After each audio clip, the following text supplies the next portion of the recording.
I want to welcome everyone here today and thank you for joining us here at the Town Hall. And as you can see, it's called On Being Asian in America.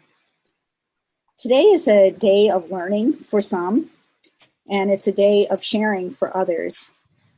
I think for all of us, though, it's a day when we will, an hour where we will have an opportunity to learn and identify ways that we can be helpful to each other.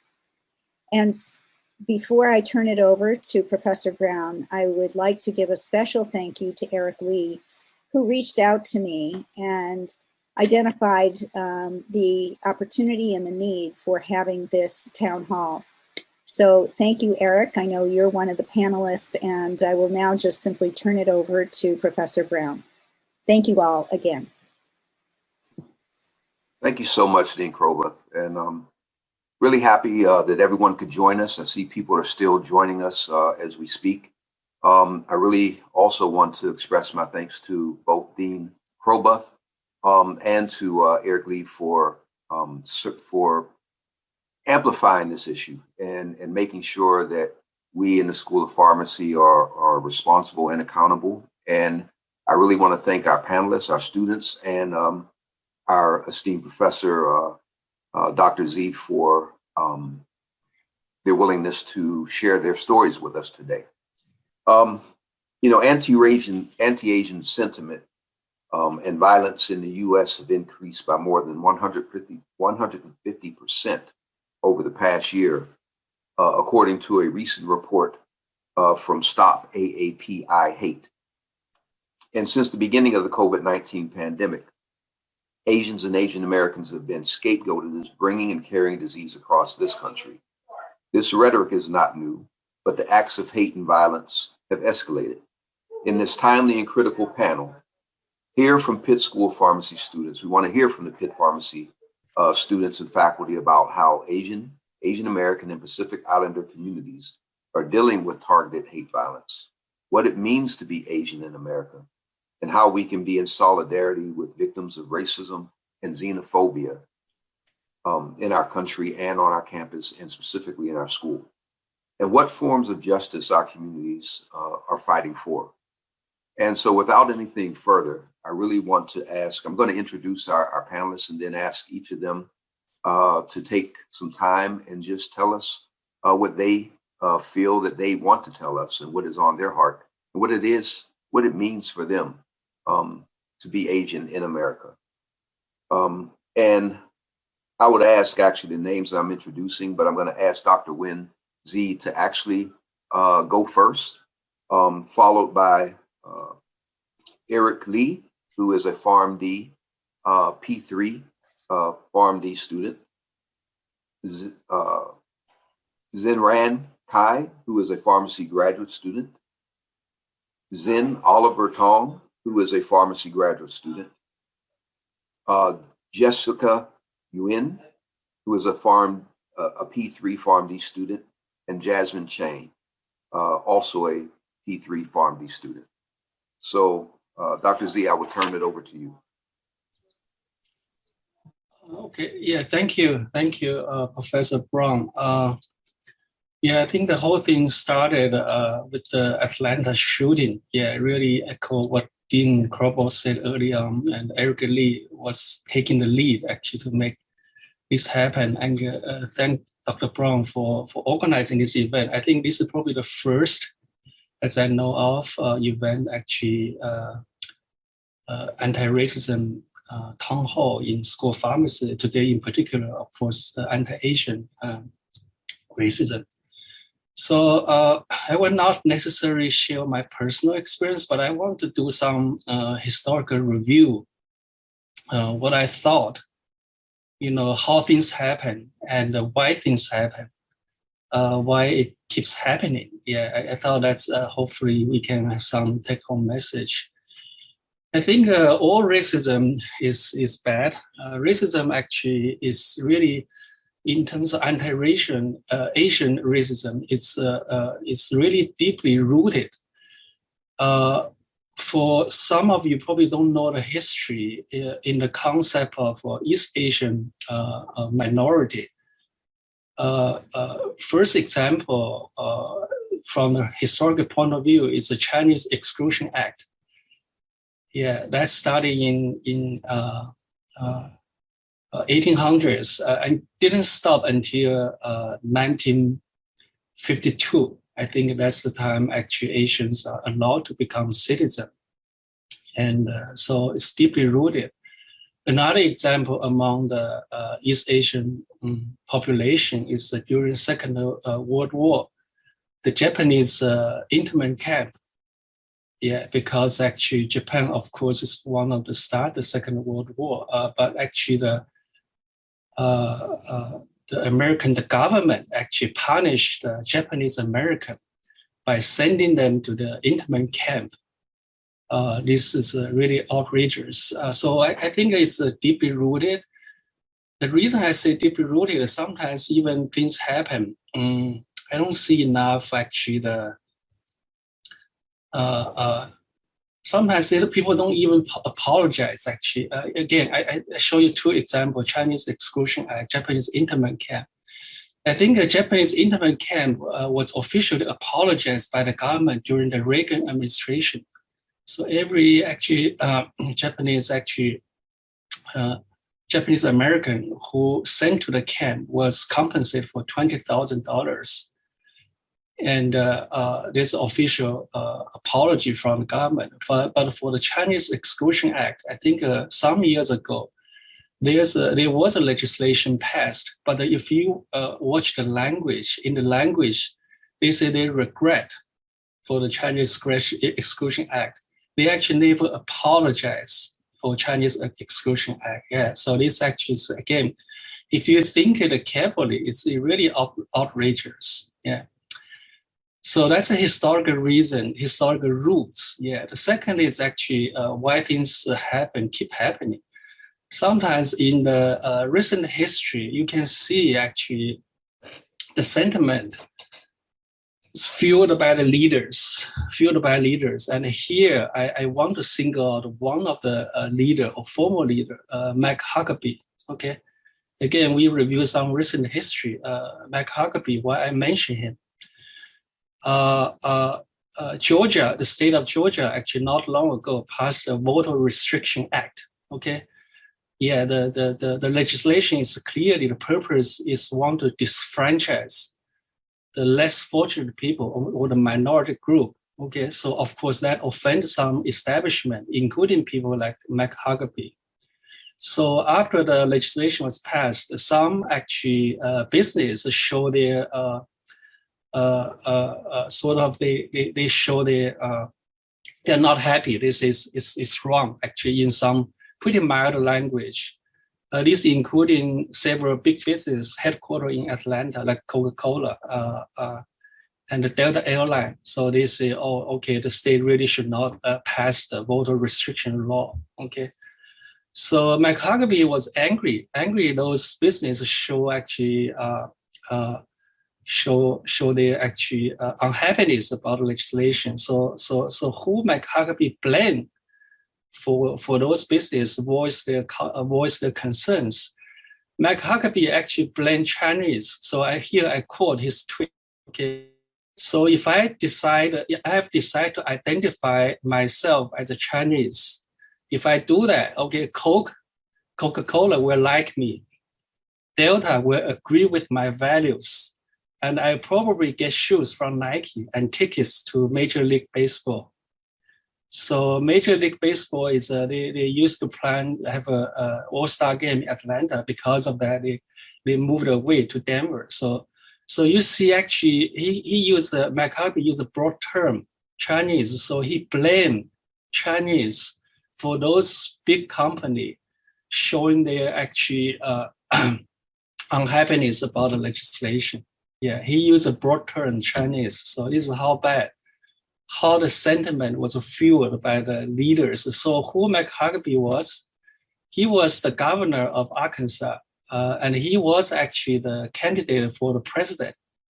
Thank God, actually, he was not our president. Yeah, I have to say that, okay?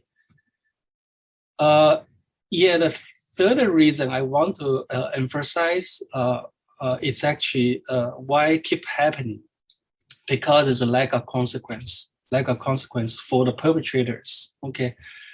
Yesterday was a historical event. Actually, Derek Chauvin was convicted for murder. Yeah, he murdered a black person under the broad light. Our president says so. I'm happy we have a president has the courage to speak his mind. Yeah. So lack of consequence is probably you in both those actual perpetrators. I think that's actually is why things keep happening. I think I probably want to stop there. So hopefully there are more questions we can discuss more. Thank you. Thank you so much for that historical overview, Dr. Z. Eric. All right. I just want to thank everyone for tuning in. I also want to give a big thanks to Dr. Kroboth, Professor Brown, Dr. Z for helping just organize this event. This was not a solo thing on my part. The credit goes out to them as well. Just to start, my name is Eric Lee. I am a third-year student at the University of Pittsburgh School of Pharmacy. And I wanted to just share with you briefly a small piece of my Asian identity, and this is in relation to my name. So to give you some context, I was born in South Korea. I was born in Seoul. I lived there for 6 years. Came to America, and my legal name at the time was Ju-Hyung Lee, as you guys can see in the Zoom here. So for the first, I would say, 24 years of my life, that was my legal name. That's what I went by before I became a US citizen. And I always remember on the first day of school, this is ranging from elementary to even like graduate school. I remember dreading that roll call with the attendance list and just having, the teachers awkwardly stop, pause, and just either mispronounce my name and just deal with some of the effects afterwards. And I remember, there was, experiences of students, some classmates like giggling, thinking it was hilarious that they, my name sounds different, sounds funny to them. And growing up, I remember just feeling kind of a little ashamed and anxious anytime that moment came. And I would always just correct the teachers by saying, hi, just please call me Eric. So it'd just be one of those things where Lee, Ju-Hyung, and then you see in parentheses, Eric. And I bring this up because it culminated to one point in my last graduate course. So before pharmacy, I was in graduate school for something else. My last graduate course, the same thing, attendance was coming around, and it was my turn for the professor to say my name. She said my name pretty well, correctly, but I kind of just interjected. I just had enough of it at that point. I just kind of jokingly just said, it's pronounced Eric. And at the time, my classmates and we were a small group, so we were tight. They understood where I was coming from. I was just over it, but they all kind of erupted in laughter, and I thought it was kind of like whatever, and we just moved on. But I bring this up because I remember later in that year, when I became naturalized, I changed my name to Eric just out of, I would say, more out of convenience for future, prospective employer purposes, for documentation purposes, and just making it easier for everyone else. And I think what stuck with this particular memory stuck with me the most in recent times is because some Asian Americans, we have to strip away, at least I had to strip away a core piece of my Asian identity, which was my given Korean name. I just moved it to my middle name, and I just thought it was a little profound.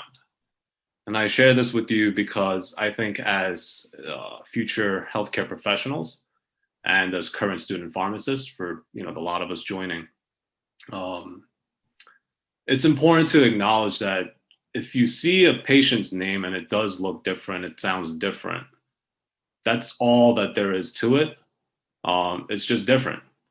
What's not okay, and I've heard this in my work once or twice, is calling these names strange. And so inadvertently, this can lead to, indirectly, like somewhat of a lesser care to that patient. And I think it's really important for us as professionals to exhibit a greater sense of empathy and understanding, especially for those patients who have also an added language barrier. So I'll just leave it at that. There's a lot more I can go off about it, but just want to sum up by saying that a lot of Asian Americans, I mean, you could also see it in I know some of my classmates on their official attendance list when the groups come out, you see their names, and you see some of my classmates, their names, they go by something else, but their key Asian identity is there in that name. And it's important to acknowledge that name as being a part of who that person is. So that's all I'll share for today. Thanks for listening. Wonderful. Thank you, Eric. If we have time, maybe we can circle back. Shinran. Thank you, Professor Brown, for having me here today. I still remember last year, back in February, when the coronavirus started to spread in my home country. My parents told me like how severe the disease could be, and that I should wear a mask in public to protect myself and others.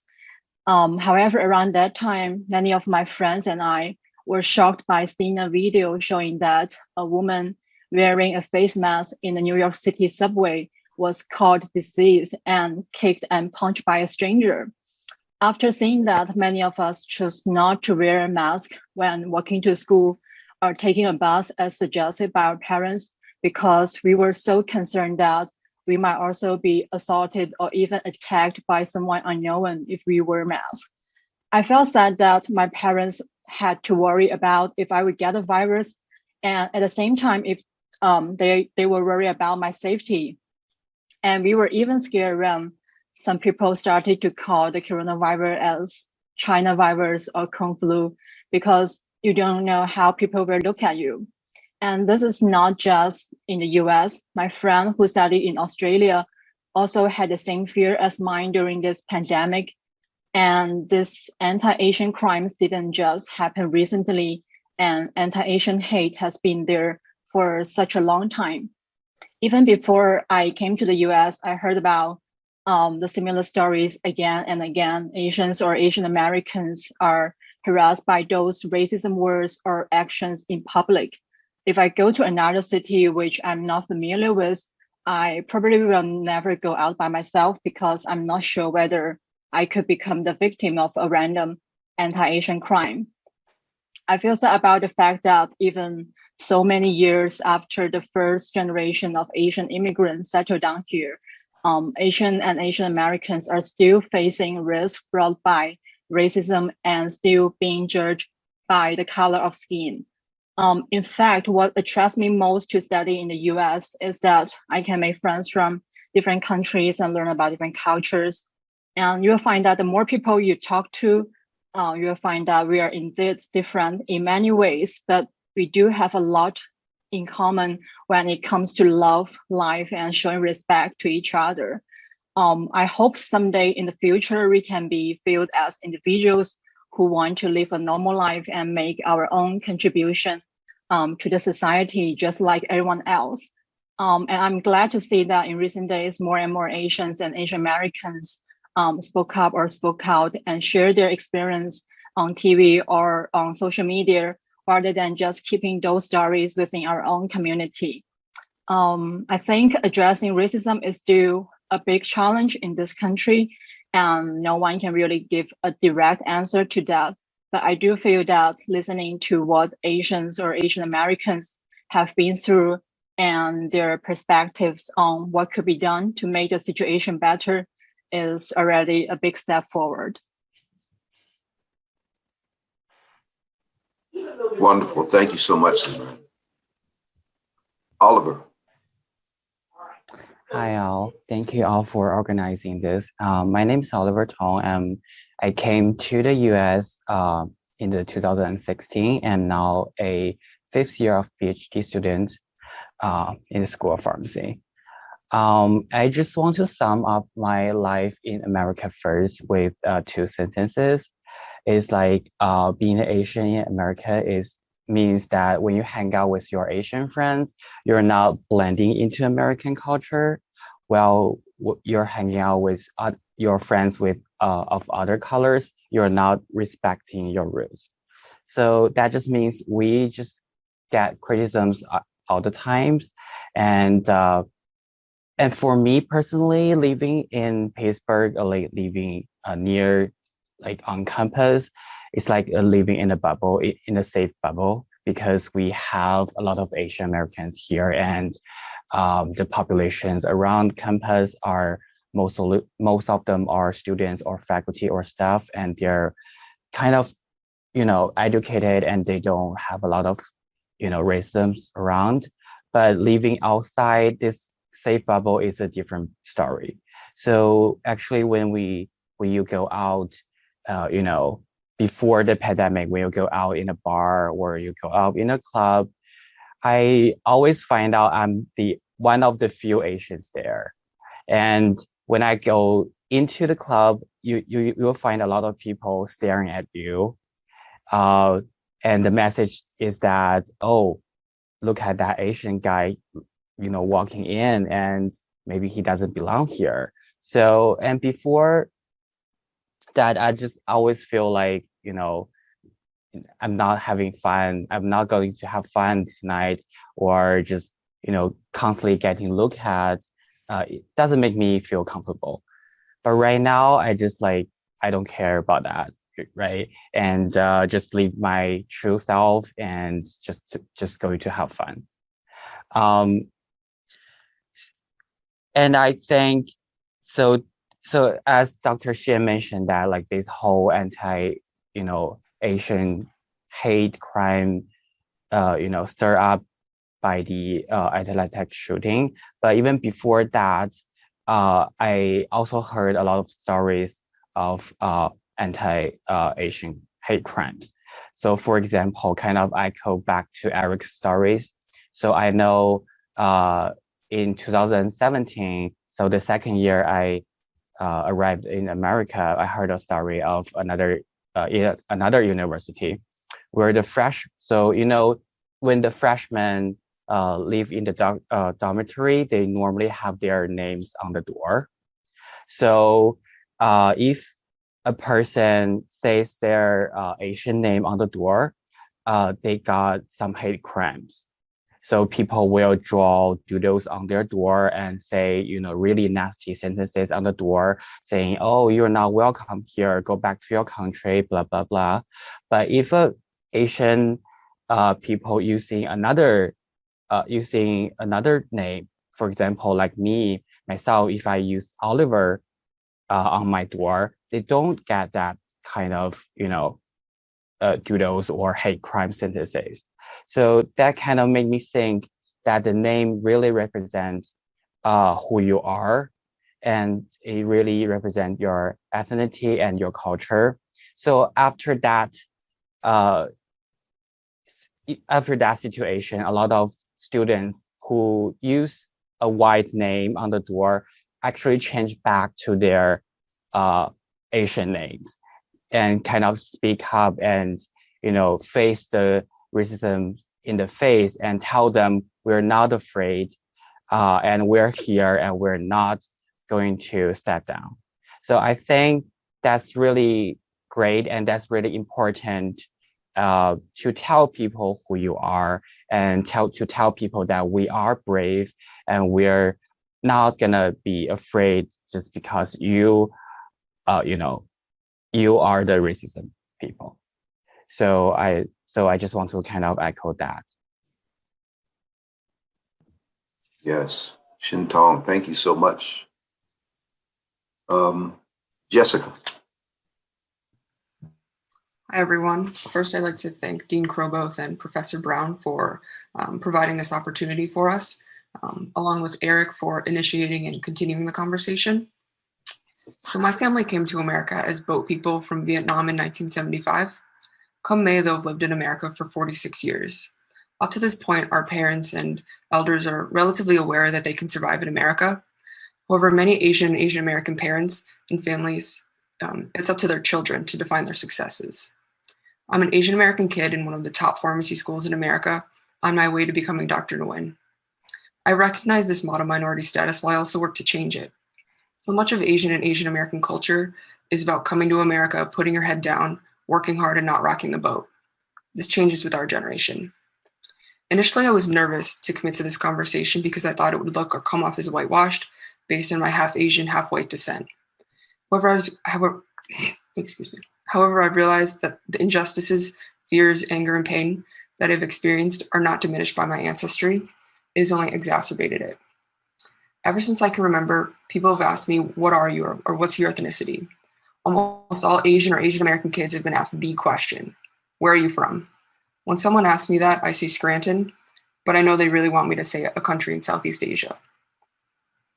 Recently, a coworker asked me about my two roommates, the American one and the Asian one. Both are American, one born of Caucasian descent in Altoona, Pennsylvania, and the other born of Asian descent in North Potomac, Maryland. Just because the one is born to Asian American parents in Maryland, this makes her un-American.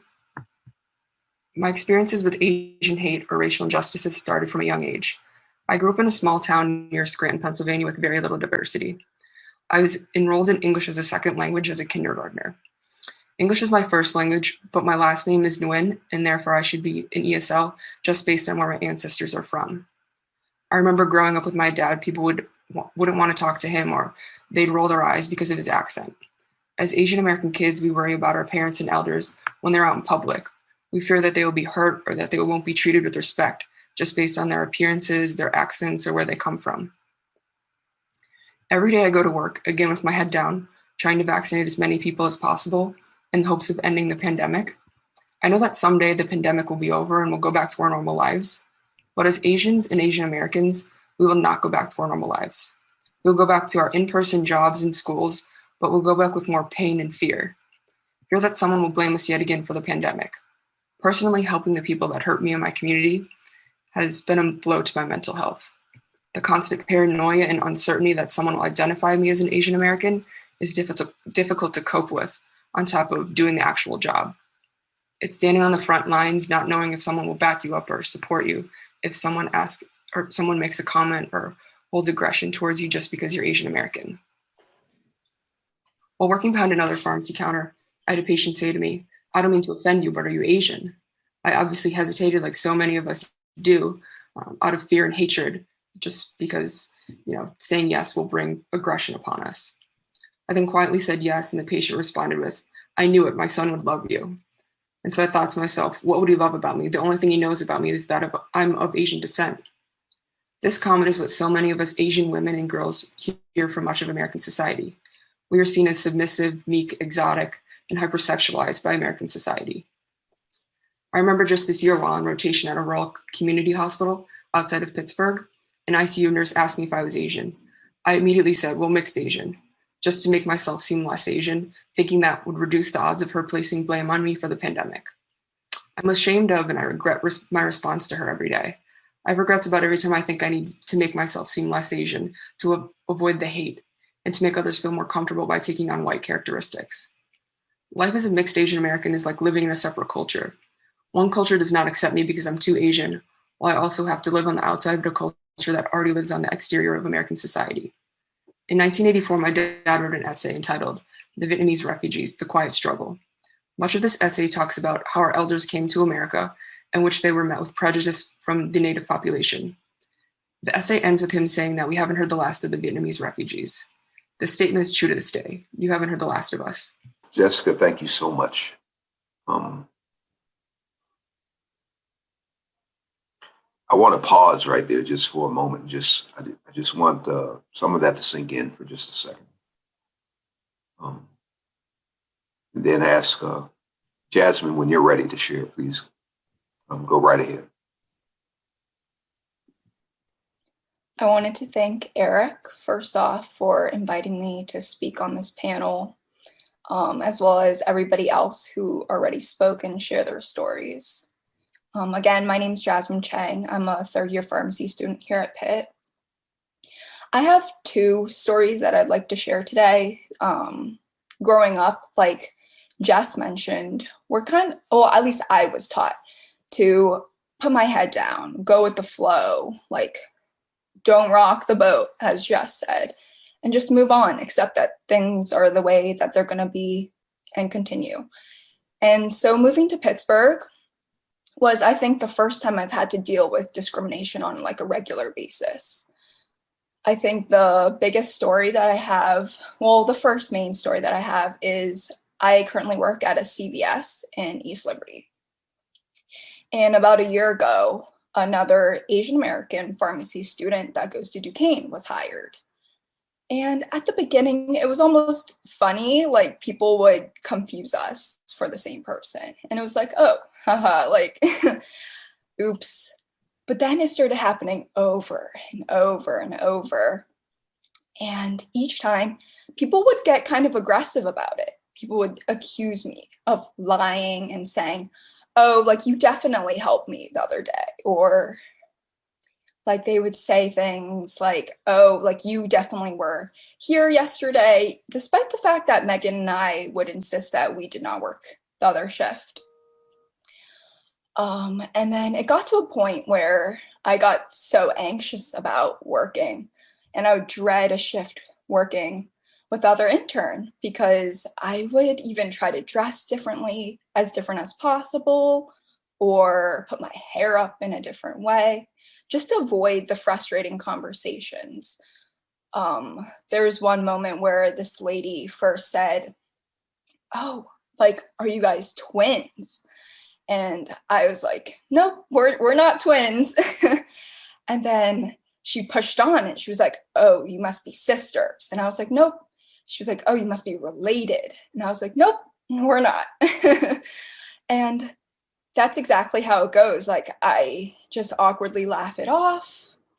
And I think the hardest part is that there is no handbook of how to deal with these types of patients and how to toe that line of being professional as well as confronting this type of discrimination, because whether or not I was actually related to my coworker has no impact on the care that I will provide for you as a patient, because I will do my best to care for you no matter if I'm related to the person that I'm working with. And while that was like a professional, like workplace story, I have another story that I want to talk about, more of like an at-home setting. After work, I got home and there was like a small get together of about 10 people. And I was just cooking dinner. I was cooking pasta. And this guy that I wasn't very familiar with, he came up to me and was like, oh, like, do you also know how to make fried rice? And I mean, it was like harmless, I guess. But I was like, no, like, I like could cook it, but like I don't cook it that often. But then it kind of snowballed because he started making comments like, oh, like Asian girls are so quiet. And it was just it got kind of awkward. And then he started guessing like what country I was from. Even after I told him, like, no, I was from the United States. I was born in Maryland. He would say, oh, and I also told him that my mom was from China, my dad was from Taiwan, but he was like, oh, you don't look Chinese, like you look Japanese. And it was just weird for him to assume how I looked. And it got to the point where he said, oh, like, did you know COVID started by your people eating dogs? And it was just, I was so taken aback. And I was just speechless, to be honest. And I wish in that moment I knew what to say back. But there's not really a handbook of like what to say. Like, I wasn't taught by my parents as to what to say. And I was like in tears, to be honest. I left the room and the 8 other people in the room didn't say anything. Like, they knew that it was uncomfortable, but nobody said anything. So, I mean, I hope that the next time around, because this will happen again, that I will be able to say something back. Yeah, and those were the 2 stories that I wanted to share. Thank you so much to everybody listening. And thank you for giving me the platform to share these stories. Thank you so much, Jasmine. So, first of all, thank all of you panelists for sharing so honestly and transparently with us. I'm sure most people know how much courage that takes, but I'm deeply moved by it, and a lot of what you said has resonated with me. In the spirit of a town hall, I want to open it up. We have 150 participants from our school of pharmacy who are here. who have just listened to our panelists. And so they have been gracious enough to provide their time for us. And this is an opportunity for you all to engage and to ask questions or to share your own stories. And the story does not have to be coming from an Asian American perspective. So if you would use the hand raise feature, that way I can see who is actually trying to ask a question or to speak.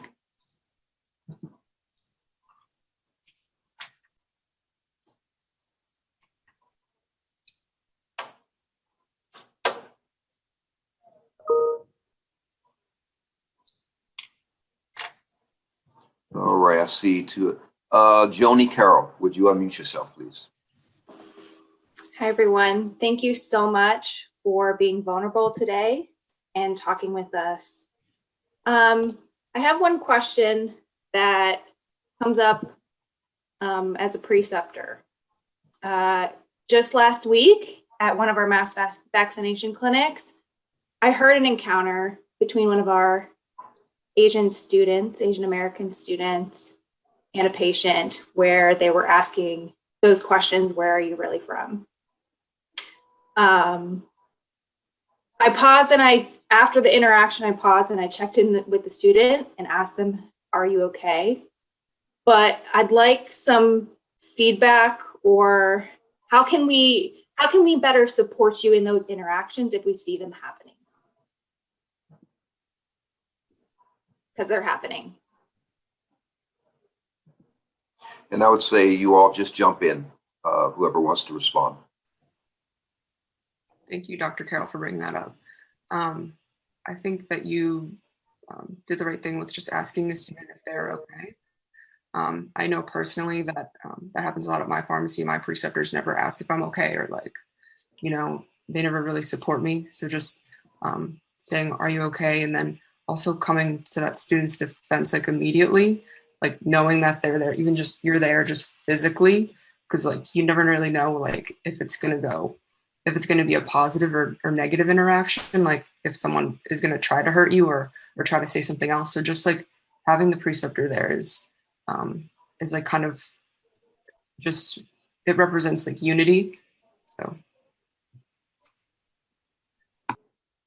I want to jump a little bit. I like what Jasmine said earlier, actually. Probably we can say, regardless where students coming from, you get the same quality care. We're professionals. That's probably the message the person asked that question should receive.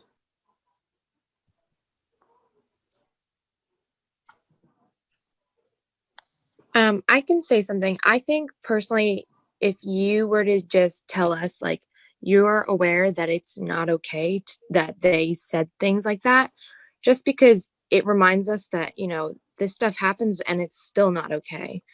So I appreciate that you do ask if we are feeling okay or how to help. But I think sometimes just a reminder being I'm sorry, it sucks. And I hope you know that it isn't okay to be to have those words said to us. Wonderful. Thank you for that question and those replies. Dr. Venkat. Thanks to Dean Crowboth and Professor Brown for organizing this. I'm very moved by listening to experiences and thought process that everybody has shared. On a personal basis, I have pondered over this for several years. On occasion, I had to tell myself that this happened because of the way I look. And people treated me because of the way I look, not because who I am and what I can contribute. So I think lack of education, immaturity, lack of exposure to other cultures, lack of security on a personal basis, and lack of consequences, as someone mentioned, they all contribute to this. And the solution to this is only education. Society will not change overnight. It's going to take time, but we need to keep on continually educating individuals about what is right and what is not Correct. At this point, I wanted to bring to the attention that since March 16th, more than 50 violent incidents have taken place where more than 4 people have been murdered. Just unacceptable this day and age. I also wanted to bring up that the Asian community actually includes a much larger base as well. In Indianapolis, a few days ago in the FedEx, 4 individuals who belong to a community called Sikh religion, they were murdered, literally. And so I think all of this require education, education, and education, and our willingness to listen to others and to share our experience. And thanks again for everyone for sharing your stories.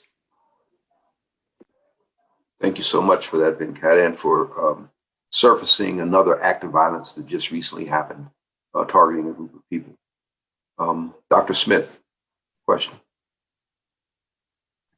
I just wanted to thank you all for your comments and share with you that the last few years I've been embarrassed to be an American, and that I want to speak out and take action to help all our minorities. And I think we have to speak out. It can't be just listening and saying, oh, okay. So I promised you that I will speak out. Thank you so much, Dr. Smith. I believe the next was Dr. Crimmins. Oh, hi. Amanda. So, yes, please forgive me for not turning on my camera. No one wants to see my face today. But I always have something I need to say. I'm a P3, by the way. So I wanted to say kind of along the lines of what Dr. Smith just said, how heartbroken I am right now, but also I feel like my gut reaction a lot of the times when I hear these stories and these things, and I think, you know, what can I do? How can I have any kind of an impact? And I'll get to that. But the other thing is, I think, you know, I've started myself to feel ashamed or embarrassed about my own ethnicity, right? And ashamed to be who I am. And I think, oh, that's, you know, poor me. I feel so sad now because I'm ashamed. And I think this is such a new thing for me, but you guys live with this every day, your lives. So I guess I just want to express my my truly heartfelt apology to anyone that I've ever been oblivious to the fact that one thing is that the on a daily basis, right? I don't know.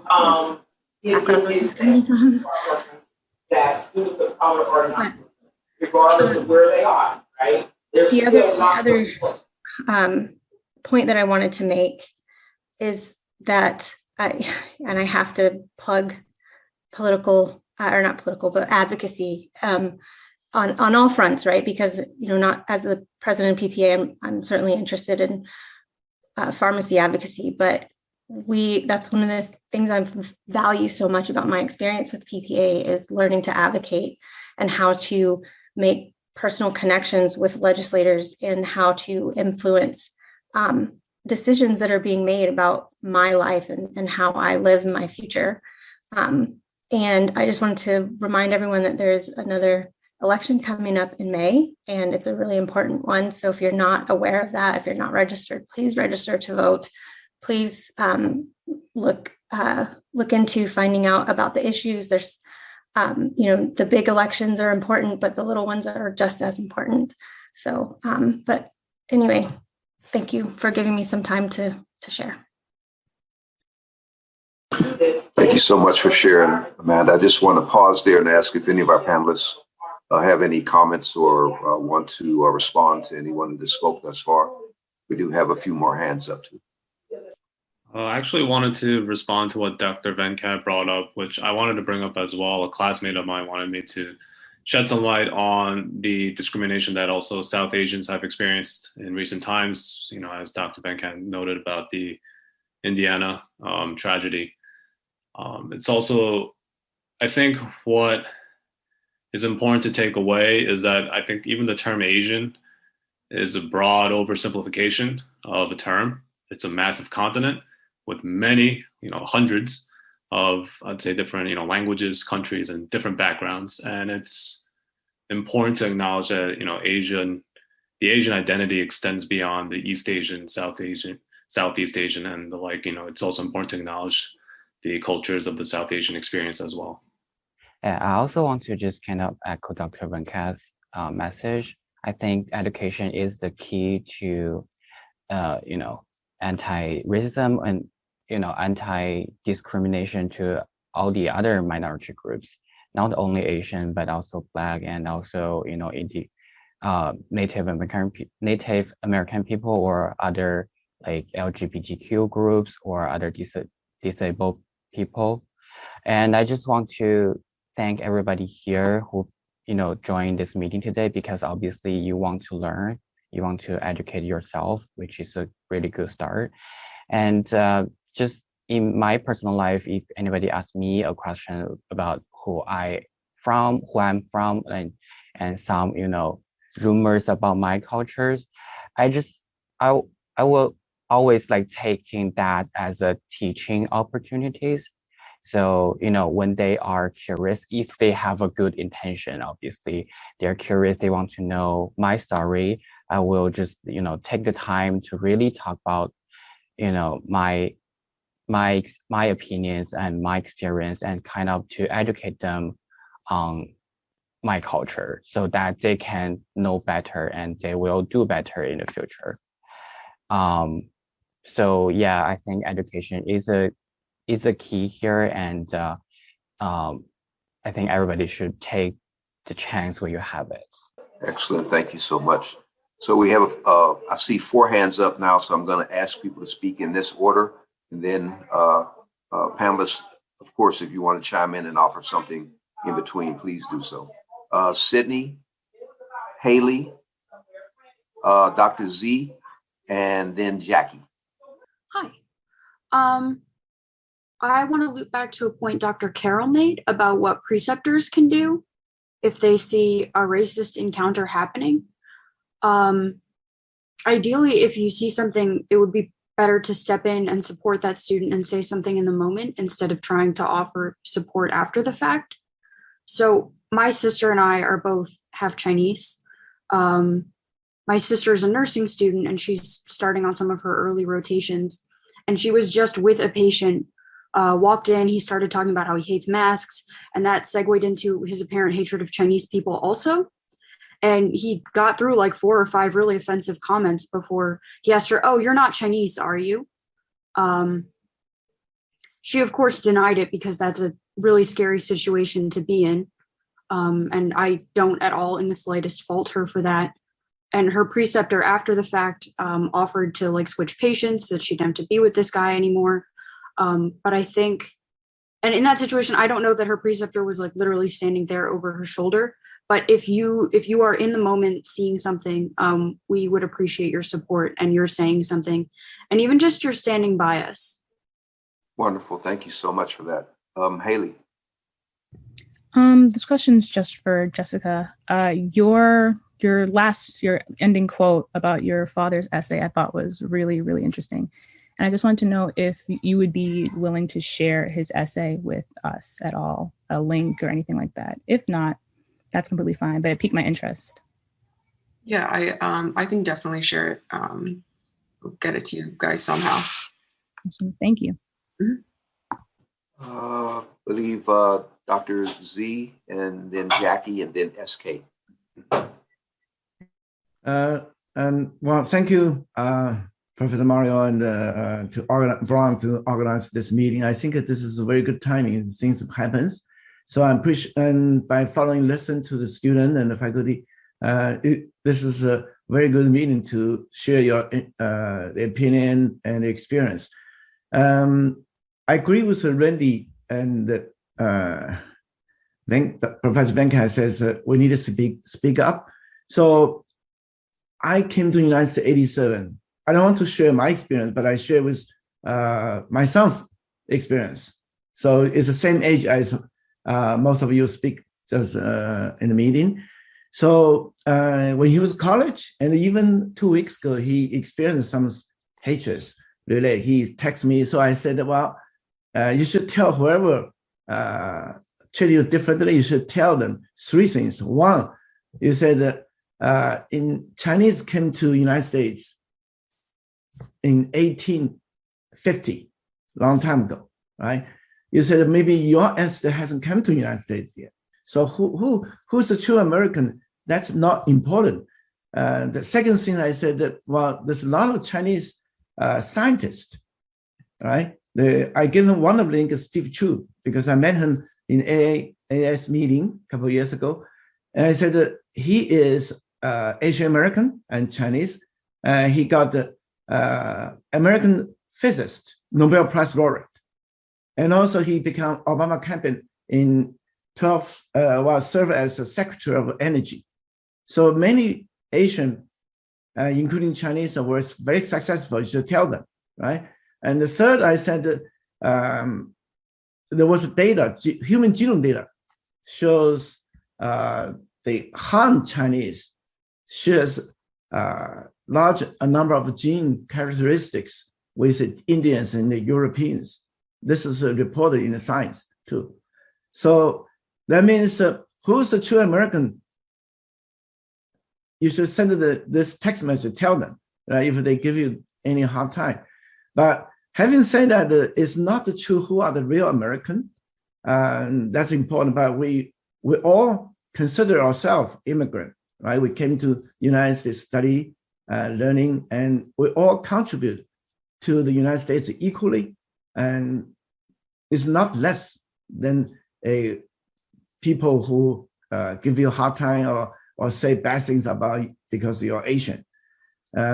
So I also share with my son, and I can share with you experience. And when he was little, probably 6 years old, we back to China. So then we were in the railroad. I'm in the subway. We run into some mid-aged woman. She happens to Chinese, okay? And for somehow she said to my wife, and my son says, "Get out of Shanghai." I think they listened to my wife. My son was with my wife talk about in Chinese, talk about English. And then my wife replied very nicely, tell that lady when we in the subway, says, you know, I was born in Shanghai. I grew up in Shanghai. I graduated from Shanghai University. Okay. So I'm not sure where you're from, but I'm a true Shanghainese. When my wife talk is in local Shanghai dialogue, that woman was very shocked and just walk away. So things may happen. My experience is things may happen. It's not individual country or individual city. Some individual person may have a hatred because they lost job, and that typically in that time China has to go through the reformation in industry. So many people lost job. So they think it was a foreigner take their job away, or we're not Shanghainese. So now back to the Asian, and happens in recent couple of years. So we do have to speak up. And this is a very good time. I noticed that there was online shows there's Asian month that was defined a couple of years ago. I'm not sure that's still going. Yeah, just sharing some of the experience. Yeah, thank you. Wonderful. Thank you so much, Professor Z. Jace, we have 2 more people. We have just a few more minutes, so I want to definitely have reserve the last couple of minutes for any parting words for our panelists. So I want to ask JC, and I want to thank Dr. Crowbuth for making sure that I pronounced your name right. I was calling you Jackie. So JC and then SK. That's okay. Oh, sorry. It's all right. Thank you. Yeah, no, I blame my mom fully for naming me or spelling my name this way. But I wanted to thank all the speakers. It was hard for me to hear, and I'm sure it was hard for you all to say. So thank you. I wanted to speak upon our classes in Pitt Pharmacy. I don't find them particularly problematic, but there are moments where like Asian people, and speaking to what Dr. Venkat said about how diverse we are, it's weird when we show up to class and they're like, Asian people have this genetics, so you should go with this treatment, or things like that. It's never been that, vague, but a specific example would be when we were learning how to dose for warfarin. There's like this whole calculator. The options are white, black, and other. And I remember thinking, like, what's other? And being from Hawaii, I'm with a population of Pacific Islanders that are underrepresented. So just things like that. And it's obviously not the fault of the PittPharmacy staff. They're teaching us the guidelines, and studies are limited right now. But I think learning how to put that into the conversation of when they're lecturing us and recognizing that, this is more complicated than it really is. So I just wanted to bring that up. Thank you. Absolutely, the complexity of it all. Thank you so much, Lisa. SK. Hi, I want to thank you all for being so vulnerable here in this space. I think a lot of the times it can be scary to share because if our audience is not really trying to understand where we're coming from, a lot of the times our stories get brushed aside as not that big of a deal. But these, and that's something actually a few speakers have said, when they're describing their story, this wasn't that big of a deal. But the microaggressions that people experience, they're not unrelated to the larger acts of violence that we're seeing. And I think recognizing that is very, very important.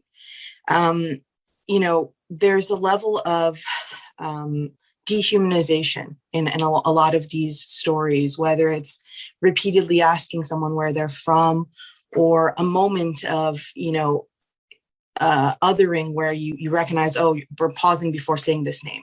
The whole, class, the whole environment can recognize, there's something different here.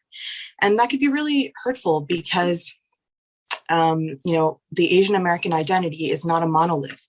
Kind of what JC was saying, that generalization, those stereotypes hurt because it's dehumanizing and we lose the individuality of the people we're interacting with. I think a lot of the times it can be really tough to know exactly what to say. And after the moment, checking in with someone, that's a great idea. But, the power of just stepping up in the moment and saying, that's not okay, that's not appropriate, is really, really something, especially when you're in a position of power or leadership and you have somewhat control over the setting. Interjecting with one statement like that goes a long way. When we do have people who kind of act like it's a monolith of an experience, it's very hurtful to us. And, it's not up to someone else to decide what your identity means to you and that it should look a certain way and you should be a certain way. That's kind of all I have to say. Thank you so much for that, SK. And I totally agree with what you just said there at the end as well. So we just have a minute left. And so I want to open it up to any of the panelists. And of course, Dean Kroboth, if anyone has any parting word for us, those that will stay a couple minutes past the hour will do so. And those that can't, we understand. But I just want to say thank you to everyone who attended. Thank you. And I will echo the sentiments of so many and just the sentiment of appreciation. And I thank Dr. Gibbs for his statement saying that we appreciate all of you, the audience as well, because clearly, for some reason, you have made our speakers feel comfortable enough to share some pretty painful experiences. And I found listening to this exceptionally emotional.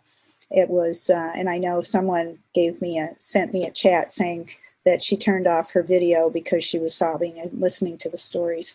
So your stories have touched our hearts, and you've touched our brains, because we're going to be stimulated to figure out how we can continue to be more vocal and to step up in the moment, to learn to say your names appropriately, not to make you feel like you need to use a name other than your given name. So we don't want you, I can say for myself, I don't want you to Americanize yourself. If as a matter of fact, when I found out that Dr. Z, and I'm going to say this in a moment, is when I was in China, and I found out that his name was actually Xiaowen because of the way it's pronounced, I realized how beautiful the Chinese pronunciation of his name is, and I actually prefer it to the Americanized way of saying it. So in that kind of, and I would like to hear Eric say his name for us again. Eric, say your name for us if you would. Sure. Yeah, the Korean pronunciation is Yi Chu Hyung. Yeah. Yi Chu Chung. Okay. Chu Hyung. So like it's the way I tell people is like Hyundai, the HY, or like just add an H in front of the Young, Ju Hyung. That's it. Got it. Got it. Well, not to make light of this, but you know, in all seriousness, we do want you to go by the names that you are most comfortable going by. We don't want you to lose your identity. And so thank you all. And I will, as Professor Brown said, you know, for those who want to stay on a little longer, I am available to stay on longer. I don't know if any of the students are. You probably have class at 1 o'clock. So if you have to go, go. And just thank you very much. This has been worthwhile. Absolutely. Thank you, Dean Crowboth. And I will say that as to our students, as Jo Young and Dr. Z and I and Dr. Crowboth talked about, this is only the beginning. We want to continue to have these dialogues and have discussion. So I want to say that my office is open to you all. I'm all about learning. I'm not afraid to make mistakes. So please teach me and help me. But I would love to know what we will do next. I know Eric has already been thinking about that, and we've had some discussion. I wrote down a lot of things and a lot of themes that you all came up with here. So I think we need to continue to have discussion. And one thing I will do in my role as a diversity officer is say that, and my dean doesn't mind me doing this, because I've already tested this, and that is to say it isn't about Americanizing names, but it is what Jessica said. It's about whitewashing, because we're all American. So I'm not quite sure what we, you know what I mean? When we say that, it is really about whitewashing. So we're going to learn how to call a thing what it is. That way we all grow and we all have courage and we all tell the truth. So I just want to say that. So thank you very much. If the panelists don't have any parting words, Dr. Z, you have anything? We can dismiss.